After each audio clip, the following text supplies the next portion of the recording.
Assalamualaikum warahmatullahi wabarakatuh. Alhamdulillah wa syukrulillah wa la hawla wa la quwwata illa billah.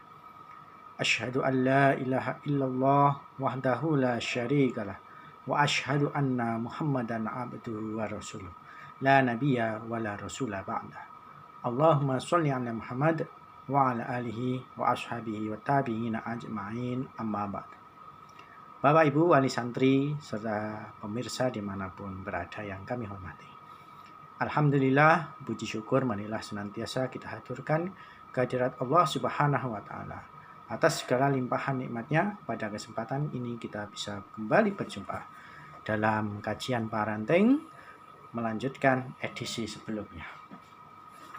Salawat dan salam semoga senantiasa tercurah kepada junjungan kita Nabi Agung Muhammad Sallallahu Alaihi Wasallam, keluarga, sahabat, dan orang yang senantiasa mengikuti risalah beliau hingga akhir zaman.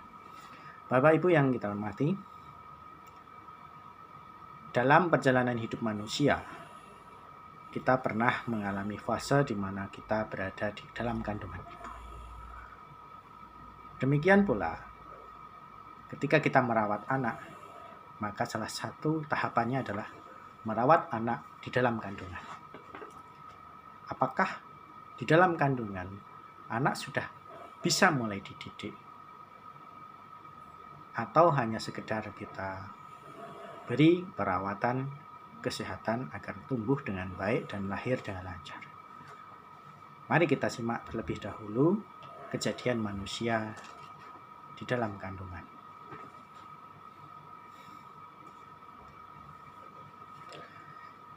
Ibu bapak yang kami hormati, Allah Subhanahu wa Ta'ala berfirman, A'udzubillahi minasyaitonirrajim, Bismillahirrahmanirrahim.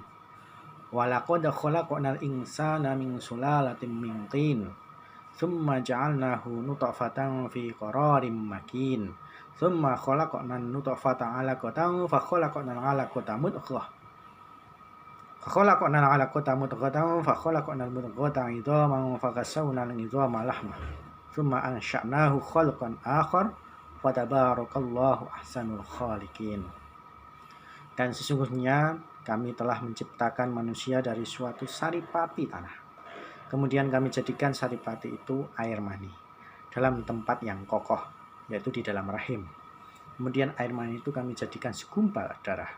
Lalu segumpal darah itu kami jadikan segumpal daging.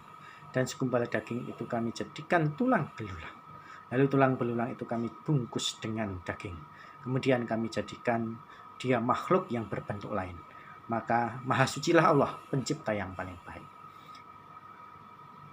Hal ini terdapat di dalam Quran surat Al-Mu'minun ayat 12-14. Mana merupakan salah satu kemukjizatan Quran. Sebelum ada teknologi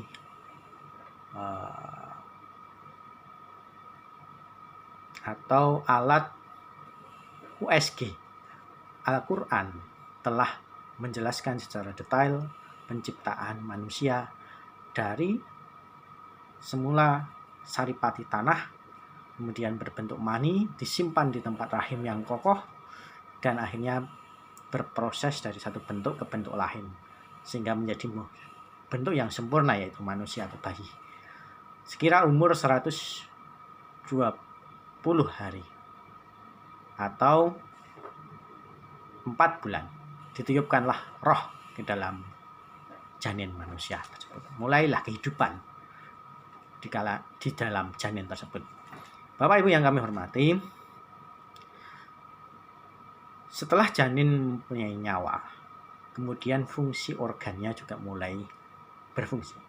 Mulai sedikit demi sedikit difungsikan. Allah berfirman, Wallahu akhrajakum mim butuni ummahatikum la ta'lamuna syai'a wa ja'ala lakumus sam'a wal absara wal af'idah la'allakum tashkurun. Dan Allah mengeluarkan kamu dari perut ibumu dalam keadaan tidak mengetahui sesuatu pun. Dan Dia memberimu pendengaran, penglihatan, dan hati nurani agar kamu bersyukur. Juga firman Allah yang saya bacakan ini tadi ada di dalam Quran surat An-Nahl ayat 78. Dalam surah yang lain, Al-Mulk 23, Qul huwallazi ansha'akum wa ja'ala lakumus sam'a wal absara wal afidah qalilan ma tashkurun. Katakanlah, Dialah yang menciptakan kamu dan menjadikan pendengaran, penglihatan dan hati nurani bagi kamu, tetapi sedikit sekali kamu yang bersyukur. Fungsi-fungsi organ tubuh ternyata telah berfungsi sejak kita ditiupkan roh. Dimulai, kalau di dalam Quran, dimulai secara tahapannya itu adalah dari pendengaran. Kemudian baru penglihatan, baru kemudian bisa menggunakan hati nurani. Itu fungsi untuk mengenal dan mencari hidayah atau kebenaran. Nah, fungsi pendengaran ini sudah mulai bisa digunakan ketika seorang bayi berada di dalam kandungan.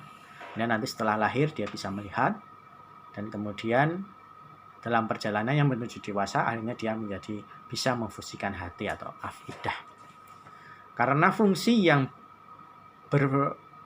bisa digunakan ketika seorang janin berada di dalam kandungan adalah fungsi pendengaran, maka pendidikan yang diberikan kepada seorang bayi atau seorang janin di dalam kandungan adalah sesuatu yang berupa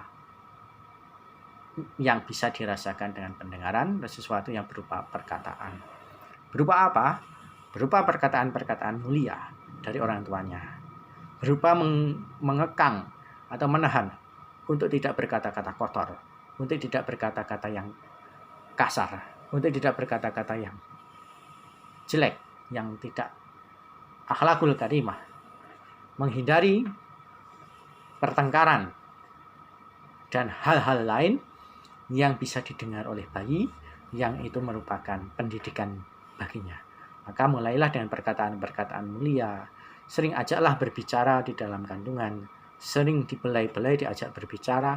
Ini merupakan suatu pendidikan yang baik bagi seorang bayi.